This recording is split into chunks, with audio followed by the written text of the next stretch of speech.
Good evening, everybody, and welcome to Fire Up. My name is Scott Morganroth, the Motor City Madmouth. Pleased to be joined by my regulars, Jeremy Ballreich. What's up, smoking? Ready to talk some more sports here.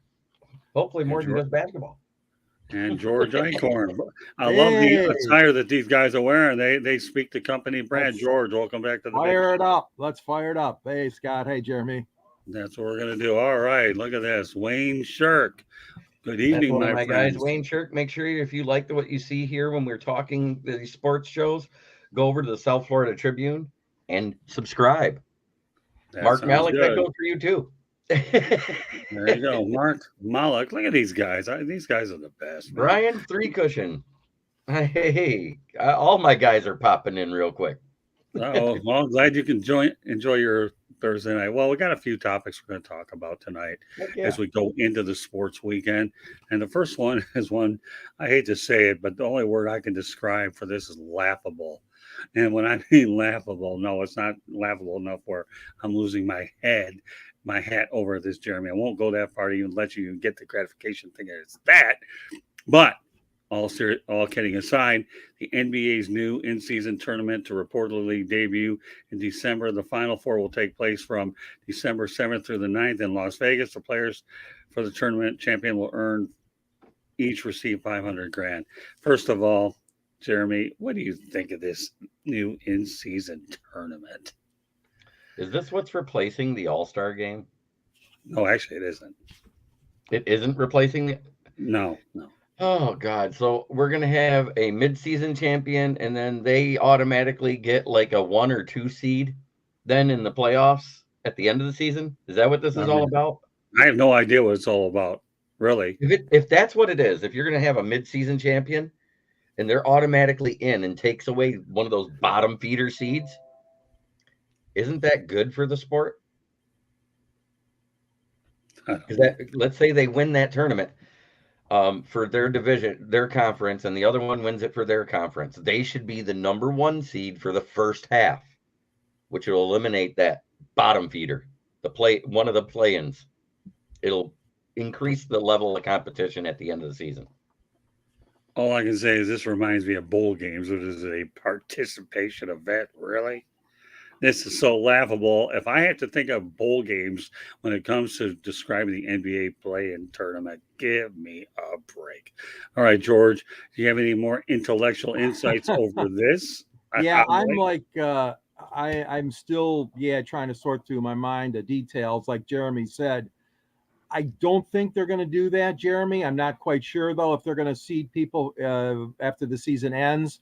But it begs the bigger question: well, then what the heck are you doing? You're doing it for ratings. You're doing it for money. You're doing it to line the coffers of guys that are rich already. These players and these owners.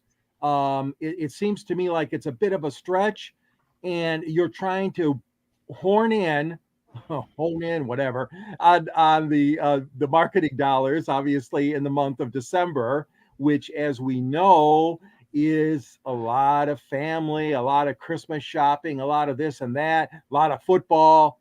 And here you go, Mr. NBA, Mr. Silver, trying to put your mark on what typically we expect as sports fans in December.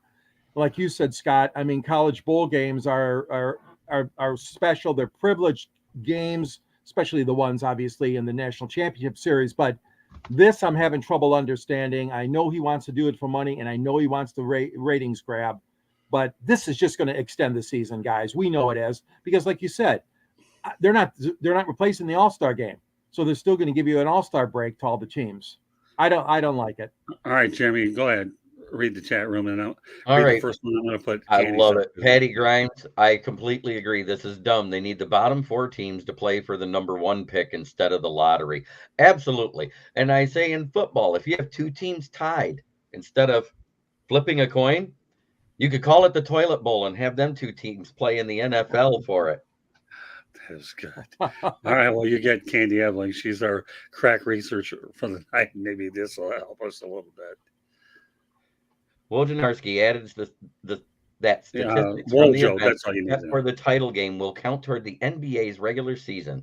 The league announced the full details of the event will be revealed Saturday at Mandalay Bay in Las Vegas during the fan event NBA Con, and will be broadcast live on ESPN's NBA Today. Okay. Of course. All right. Whatever. Thank you, Candy, for the Yeah, information. no, though. we Yeah. appreciate you, Candy. I'm still, I think I must be suffering a dumb pill because I stand a better chance of taking a foreign language at the age of 60, even though I struggled when I was 17 in high school doing it. So this is all I'll say is the NBA playing tournament is a foreign language to me. That's all NBA playing tournament isn't. The in-season tournament is to me considered laughable and a desperate money grab. As let's see, I want to see who said the desperate money grab. My smoking dad. Yeah, your dad. Your dad nailed it. All right, where are you at? All right, we got definitely a money grab. Where are we at? All right, I'm looking Very for bottom comment. There you go, Ken. Your comment's so good now everybody can see it. Thank you, Dad. And Lions There you go. 1960 agrees with Patty G. There you go. All right, money grab. Well, nevertheless, this is what we have, an in-season tournament. You know, the best way to combat the thing is just play 80s and 90s basketball when it really mattered instead of a jump shooting league. That's what I would do. All these gimmicks, I didn't have a problem with the playing tournament. I think that was pretty intriguing. One of Silver's better ideas, but he hadn't had many other ones than that. Right. That one I don't have a problem with. I can live with that. But this other stuff is what it is. So, all right. Well, with that said, I hate the play-in tournament because that puts it at basically half the field gets into the playoffs anymore. Might as well throw out more participation awards. oh yeah, no, I'm with you all the way. I mean, I agree. I don't like the play-in tournament either. You know, but again, the NBA is in such dire straits to find any way it possibly can so that they can keep it interesting. But why don't you go back to what made it all great? Playing defense and playing basketball the hard way. Nobody had super teams unless you traded for them. Okay, traded players to create these For the love instead of of God. everybody wanting to be each other's buddies. Yeah. For the love of exactly. For the love of God, bring back the hand check. Yeah, right. I like DC. This one's got to go up because he's falling into my territory. I all failed failed French in high school because I wouldn't say I surrender. I'll tell you, DC, you're the best, my friend. And that's why that comment got up there. Although I struggle with Spanish and I'm probably regretting it in the Miami market that I should have learned it. Because I can tell you how many Zoom calls I struggled with because I didn't know Spanish. And when you're in Miami covering the Marlins, you have to have a lot of the bilingual people. We never got a chance to go ahead and hear what the people in Spanish had to say. Before I go any further, I want to just let everybody know that Fire Up is being broadcast around the world. The audio version of the show can be heard on iHeartRadio, Apple, Spotify, Google, wherever you get your podcast. Please hit the red subscribe button on YouTube, South Florida Tribune. We're striving for 1,000 subscribers. Please also comment, like, and share the broadcast. I want to be a guest. I got the chat room. We're busy there. That's one way to do it. Please send topic ideas to southfloridatribune@gmail.com. If you want to advertise cost efficiently, call me 954-304-4941. We broadcast live on Facebook, LinkedIn, Twitter, and YouTube. Website's www.southfloridatribune.com, Twitter @TribuneSouth. Candy Ebling is behind the scenes and in the chat room and doing a darn good job of it. Coming later this summer, the Motor City Mad Mouth Show will be debuting on the Agla Corp Media Studios in Boca Raton, Florida, owned by Dr. Edwin Hernandez. I'll keep you posted. Agla Corp is a technology-based company, and I have been named the president of broadcasting for it, so I'm looking forward to building that as another extension of what we're doing here.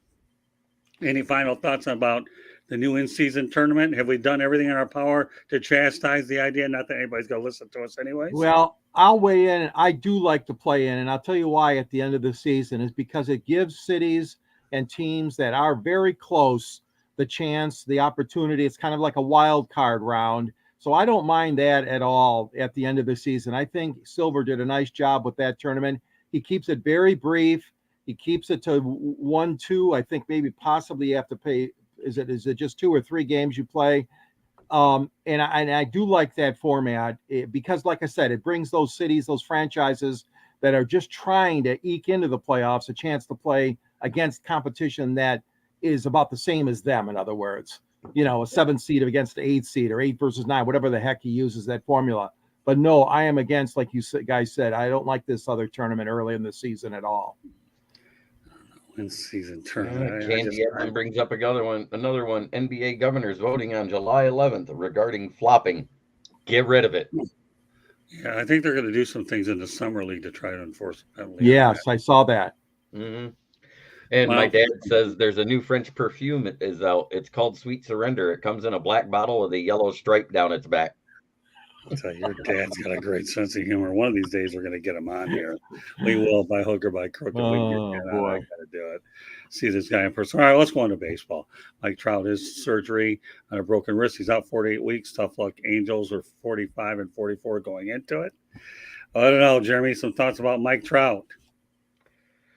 Man, such an amazing talent, but the last 3 years has struggled to stay on the field. Availability is the best ability, and I knew when they did that big contract for such a long period of time, it may bite them in the butt. Yeah. Okay, George. Mike is a great ball player. You know, everybody kind of anointed him as the second coming when he first broke into the league, and I know he's. They've tried hard, but baseball has, to make him more outgoing and more fan friendly, whatever you want to call it. But boy, oh boy, this is a real blow to the Angels. That franchise has been lollygagging for how many years now? And Ohtani is there, but I'm telling you, they need Mike Trout's bat for sure. This is really, really going to harm their chances to make the postseason. It's unfortunate. We've had it though. Other teams have had it and been able to somehow bear through it, but not. I don't think the Angels can. Although it's a long season, we'll see. But it is definitely a heartbreaker for the Angels franchise and their fans. Yeah, if indeed this is Ohtani's last year, one would have thought they would have had 162 games or 150 with Ohtani and Trout, but it's not going to happen, unfortunately. And I've worked with the Angels in the past. Tim Mead used to be in charge of their media, and Tim and I are really good friends. And the Angels, to me, they have a world title under Mike Scioscia, but haven't really been relevant in the postseason. I just feel bad for the organization, knowing that Ohtani could probably pick his price when it's all said and done. All right, final topic of the night. San Diego State will be staying in the Mountain West for now. This is a blow to the Pac-12, citing uncertainty that no deal is expected to be announced imminently. San Diego State University will be in the Mountain West. As I mentioned, no team in Southern Cal. So when you talk about the position that Pac-12 commissioner is in, George Klivikoff, you talk about a commissioner that's in a bind. You lose UCLA and you use USC, and then you can't even get San Diego State to even be in Southern Cal. How relevant is the Pac-12, and do you think that San Diego State made the right move? I think they're committed there for at least 2 more years. Jeremy? I think San Diego State did the perfect move. I think the Pac-12 is slowly becoming the Pac-9. I think Oregon is the next team to leave. Right. Because I don't see them staying if the level of competition doesn't remain at a high level. And without USC and UCLA, I don't see a high level staying there. What's their biggest competition now? Stanford? Right. George? Yeah, I remember when I went to a journalism conference many, many years ago, I met a young guy that was a student at San Diego State University, and he was so excited about that school. And he was really pushing especially the basketball, but the football too. And I'll never forget, it kind of stuck in my head. So I've always had a kind of a soft spot for San Diego State when it comes to athletics, just so, it's a wonderful area, as we know. It's a beautiful part of California. It's a very good university. And I agree with Jeremy. I think they were smart in not jumping, because obviously the Pac-10 is looking for help right now, guys. I mean, they're having all kinds of problem hemorrhaging, if you will, and getting teams to stay, or even enticing new ones to come on board, like San Diego State. All that being said, no, I think San Diego State did the best thing also to stay put for now. And it's a shame, because that Pac-10 Big Ten rivalry was so great at the time. Us guys know, with the Rose Bowl being the crowning triumph, of the two conferences on NBC on New Year's Day. I mean, oh my God, as kids growing up, we look so forward to that and seeing that Rose Bowl game. And now it's just kind of like college sports is football so darn convoluted now and so money grabbing hungry.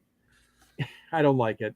Well, two prominent names that a lot of us are probably all too familiar with, anyways, is Brady Hoke, who's their football coach, and Steve Fisher. We all know what a wonderful job he did at San Diego State. And I'll make it a clear majority that San Diego State made a good move holding off. The Pac 12 is in trouble, and they got to find a way to avoid any hemorrhaging. I don't think the Big Ten is done from expanding. To me, I have a feeling, I do believe in my mind, I've always felt this way, that Washington and Oregon will be the next two to go. If they don't get Washington and Oregon, I could see Stanford and California going. But I would say Washington and Oregon would be the most likely ones because they want that Nike money is what they want. And that's big city in Seattle. Time will tell how this plays out. Everybody got their thoughts in on this one because we're going to parting shots afterwards. Yep. Jeremy, any closing thoughts on this topic? Good job, No? San Diego State. All right. What about you, George? Yeah, good job, and I'm looking forward to seeing how that Big Ten plays out with adding UCLA and Southern Cal. I know, and San Diego State, good job, and just resisting it right now for going to the Pac. Okay, well, we are going to go to our parting shots here on this Thursday night. Just want to point out one more time, with a few more minutes left in the broadcast. I'll get to that. Note that the show is that Fire Up is being broadcast around the world. The audio version of Fire Up can be heard on iHeartRadio, Apple, Spotify, Google, or wherever you get your podcasts. Please hit the red subscribe button on YouTube, South Florida Tribune. We're striving for 1,000 subscribers. Please also comment, like, and share the broadcast. Want to be a guest? Send your ideas to southfloridatribune@gmail.com or participate in the chat room. Want to advertise cost efficiently? Call me at 954-304-4941. We broadcast live on Facebook, LinkedIn, Twitter, and YouTube. Our website's www.southfloridatribune.com. Twitter at Tribune South. Candy Ambling is behind the scenes. And as I mentioned earlier, the Motor City Mad Mouth show will be appearing later on this summer. More info to be discussed at a later time. So, all right, Jeremy, we'll lead off with parting shots. Go ahead. Okay, I want you guys to weigh in on this question that I have for you. Is the future of the franchise QB in jeopardy with the rising salaries in the NFL? What do you think, George? Yeah, I thought about it a little bit, not too much, not too deeply, but I think that the salaries are just getting way out of hand. I mean, they're obviously escalating, and it is a good thing to think about. I'm not sure if there's one solid answer I could give you, but I think teams will be under pressure. I mean, to covet that position, obviously, than more positions on a team.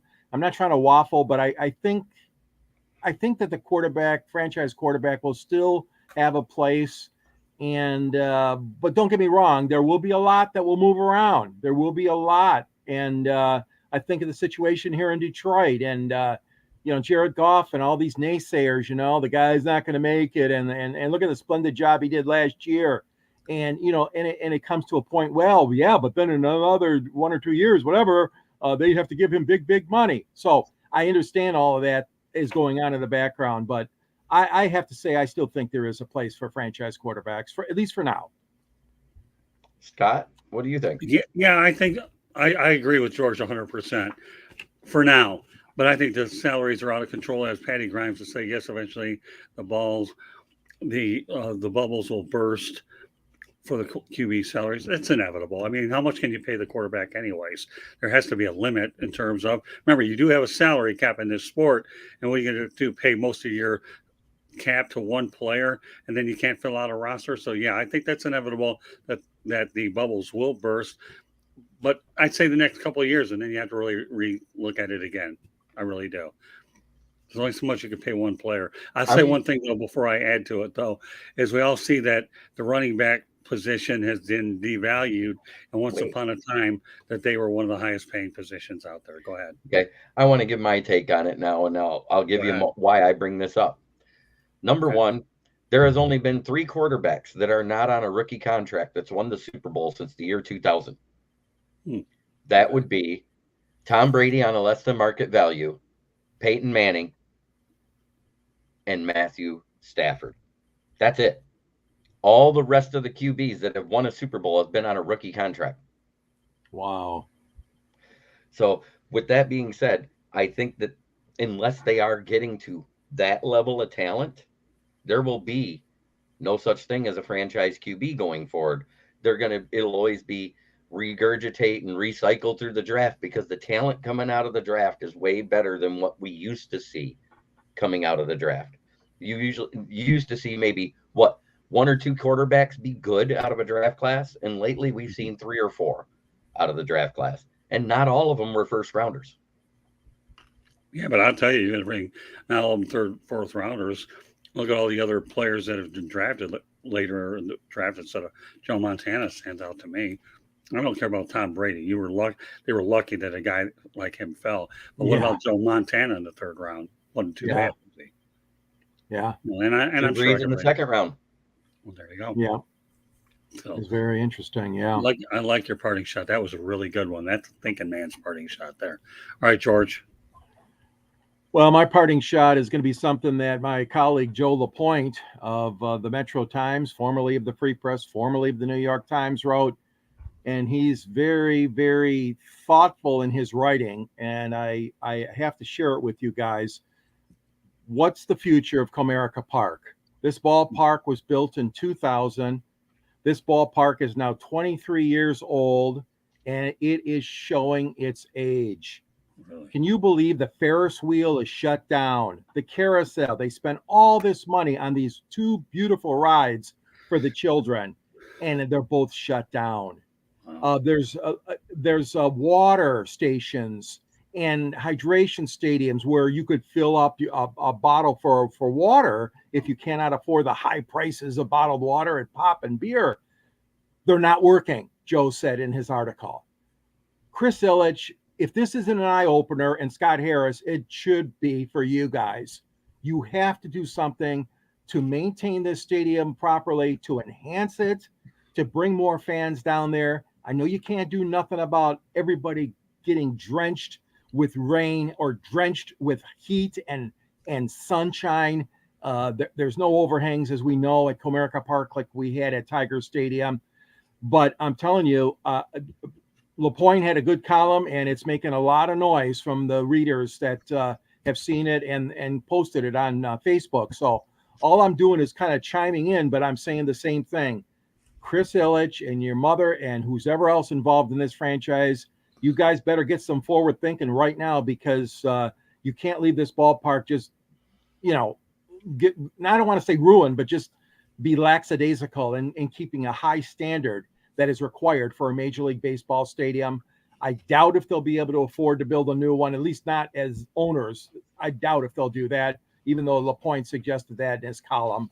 That would have to come, I believe, with a new ownership. Yeah, I always thought that these ballparks are built now are meant to last 50 to 100 years. Milwaukee's having the same problem with Miller Park. I mean, think about it. Now they have $400 some million in maintenance. What are you going to do? They're all built to last. So good luck.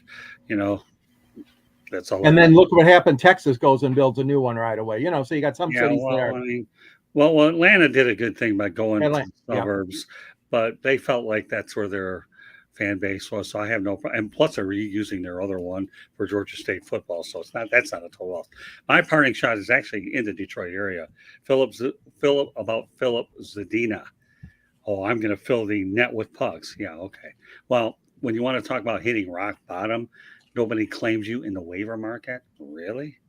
So in my opinion, let's talk about the modern day bust. He didn't want to stay with the Red Wings because, number one, he didn't have any chance to go out there and make it in a system, which obviously their system is starting to become a lot steeper in prospects. But Philip Zadina, I'm glad that you didn't want to play with the Red Wings, because now it seems like nobody wants to take you on with that salary. My best thing for you to go, Philip Zadina, go back to Europe. You're no good in the National Hockey League. You are a bust, B-U-S-T. If you want to go out there and fill the nets up with puck, do it the European way, because you're not cut out for the National Hockey League and big league hockey. The Red Wings could have kept him around in the minor leagues with Grand Rapids, but he wanted to leave. Well, you know what? Good luck. Okay. I remember we talked about Johnny Manziel not living up to the hype. Well, you know what? Philip Zadina didn't either. And as far as I'm concerned, I'll be as biased as I want about the Wings. They've always owned a special place in my heart. I get that, but they're still an original original 16 with 11 Stanley Cups. And people want to play for the Red Wings. They really want to play for the Red Wings. Maybe the Arizona Coyotes weren't that stupid after all. They could have had him, but they didn't want him, and he slid to Detroit. Don't know what the Coyotes ended up getting. Not the point. Good riddance, Philip Zadina. Maybe you need to go back across the big pond and disappear once and for all. Nobody cares about you anyways. Go ahead, Jeremy. One more thing. I mentioned it on my show last week. I didn't really get a chance to mention it here. Former Michigan quarterback, graduated from the University of Arkansas, drafted by the Patriots, was a journeyman around the league a few years, had his first year as a high school coach. Ryan Mallett passed away last Wednesday in a drowning accident, and my heart and deepest condolences go out to his family. Okay. And Jeremy, well said, and his beautiful fiance too. They were going to get married, and she was also, I understand, swimming at the time, and just so heart-wrenching and so heartbreaking. Thank you. 35 years old. Yeah. Unbelievable. Yep. Gone way too soon. All right, as we wrap up Fire Up, we're going to let everybody know how they get a hold of you, Jeremy. And also, before you do, we have another episode coming up this Sunday called The Professor and the Pupil. Hope you can join us. Plan to have on Jacob Christner to join us. We'll have a 3-man booth that day. So go ahead, Jeremy. Well, yeah, as you mentioned it, I am on the South Florida Tribune channel on YouTube. So therefore, come on out, check us out. We have our show on Sunday, The Professor and Pupil. We have Fire Up, which could be on a Monday. It could be on a Thursday. Who knows? It may even be on a Tuesday. It's whatever Scott wants to do. Then I do the Inside the Pigskin, occasionally 108 Stitches, Sports Exchange, Fire Up Michigan, Fire Up Wisconsin. Never done Fire Up Florida yet, but I'm quite sure it'll happen eventually. Then there's my channel, Kneecap Fighting with the Detroit Lions, where I do during the off season, I do my Wednesday show about the NFL and my Friday show about the Detroit Lions. Then there's Let's Talk Sports Network's show, the Jeremy Ballrick Show, where I get to interview podcasters, fans, and former players from different sports around the world. Then let's see, what else do we do on Sundays? Oh yeah, I do another one of those interview shows on Sundays through Let's Talk Sports Network. So I'm a busy guy. King SJ, my favorite Canadian fan. There you go. Got you in there before we under the bus. Anything else you want to add, Smoking? I want to say thank you to everybody from my channel that popped in to say hi. It was great to see you here. Great activity. DC, Patty Grimes, Smoking Dad, King SJ, Brian Roy, all of you guys. Thanks for coming in. Don't forget to go subscribe on the South Florida Tribune YouTube channel. Okay, George, you're next. Yeah, I got a book called Detroit Sports Broadcasting on the Air, and Scott's in the book. He's interviewing Muhammad Ali and Jimmy Connors. We got all kinds of sportscasters in here from Detroit and Michigan. It's a great read. There's a link at my column. Jeremy and I write for the Motor City Tribune under the South Florida Tribune banner. And there's always a link to acquire the book at the bottom of my column. Also, you can hear me on 108 Stitches and the Sports Exchange, and whenever Scott needs me on any of the other programs here on this wonderful network. And I appreciate being asked to be on and enjoy it very much. You can reach me at gicorn@yahoo.com and also SanGSports99 on Twitter. And follow me also in the pages of the Detroit Monitor, which is a local newspaper here in town. So glad to be part of the show, and you guys are terrific. Well, just a programming note that we will be running a Fire Up show, probably this one more often than not on Thursday nights after my one-on-one interview. So we're going to be making Thursday nights a 2-show night here on the network. With that said, great job by Jeremy, as always, and George. I know what I get out of these two guys, nothing short of outstanding excellence. So these guys do a really wonderful job. So I'm proud to have them on my team. With that said, this concludes this edition of Fire Up. My name is Scott Morganroth, the Motor City Madmouth. I want to thank everybody in the chat room that participated, and we will catch you on our next broadcast. Good night, everybody, and thank you for joining us, and have yourself a safe and wonderful weekend. Good night now.